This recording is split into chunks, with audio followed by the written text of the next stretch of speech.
प्रेम की विलक्षणता है। शास्त्र कहते हैं प्रेमापुमर्थो महान।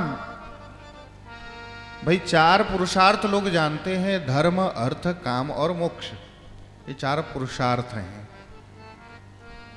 सबसे पहला है धर्म।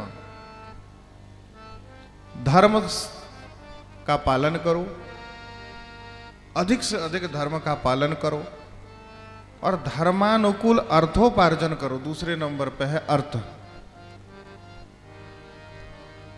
धर्मानुकूल अर्थोपार्जन।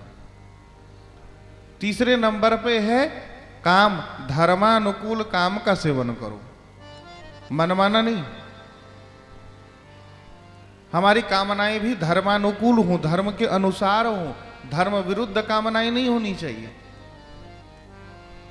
अब कामनाएं ऐसी ऐसी कामना है, व्यक्ति को इच्छा होती है हम बर्गर खाएंगे तो ठाकुर जी के लिए वेज बर्गर बनाते। हाँ, अब कामना है, अब वैष्णवी दीक्षा ले लिए, क्या करें, ठाकुर जी घर में है, खाने की इच्छा है तो भाई वो जो भी बनाएंगे वो बोले अरे बना महाराज बिना प्याज लहसुन का बनाया है हमने। लेकिन हमारे देखो अपनी इच्छाओं को भगवान को थोप देते हैं भगवान के ऊपर। कई लोग तो कहते हैं, हमने सुना है कि चाय का भी भोग लगा देते हैं भगवान, चाय का भोग। हाँ, ये मन में किस संत से सुन के आ गया है कि जो भगवान को अर्पण करके ही ग्रहण करना चाहिए। तो ये नहीं समझ में आया कि भगवान क्या ग्रहण करते हैं उसका भी ध्यान रखना चाहिए, इसका विचार नहीं। जो भी वस्तु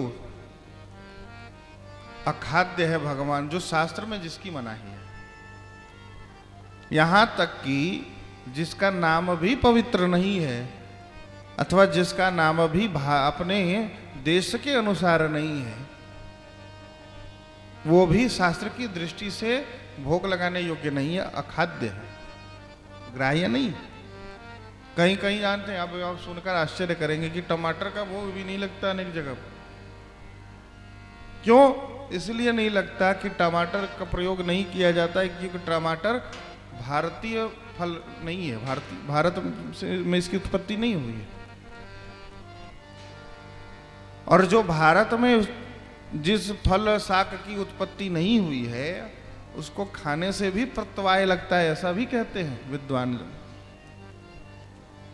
हाँ, तो यद्यपि व्यक्ति उतना पालन कर नहीं पाता है, परंतु फिर भी हमारे यहाँ तो ऐसी बहुत व्यवस्था है कि कोई कमी नहीं है। तो भगवान को कम से कम इन सब चीज़ों से, अब मैगी खाने की इच्छा होगी तो भगवान को मैगी का भोग थोड़ी लगाएगा। ऐसी गलतियां तो हो ही जाती हैं, करते भी हैं लोग, हो जाती हैं गलतियां। तो मेरा कहने का आशय क्या है कि धर्म के अनुसार ही कामनाएं होनी चाहिए, जो धर्मानुकूल हो, धर्म से विरुद्ध ना हो। हाँ, और मोक्ष, धर्म से ही मोक्ष, धर्म प्राप्ति, धर्म के मार्ग पर चलकर मोक्ष प्राप्ति की इच्छा करना। ऐसा नहीं कि भैया धर्म के रास्ते पर हम चलेंगे नहीं, करेंगे चोरी और डकैती और मिलना चाहिए मोक्ष, ये नहीं। ऐसी भी कामनाएं लोगों की होती है, जीवन भर कुकर्म किया लेकिन पूछो जाओगे कहाँ, बोले हमें तो मोक्ष चाहिए महाराज। कैसा मोक्ष मिलेगा भाई? कुकर्म करने वाला व्यक्ति भी कोई नरक जाना नहीं चाहता। हाँ, सबको मोक्ष चाहिए। तो ये तो चार पुरुषार्थ हैं,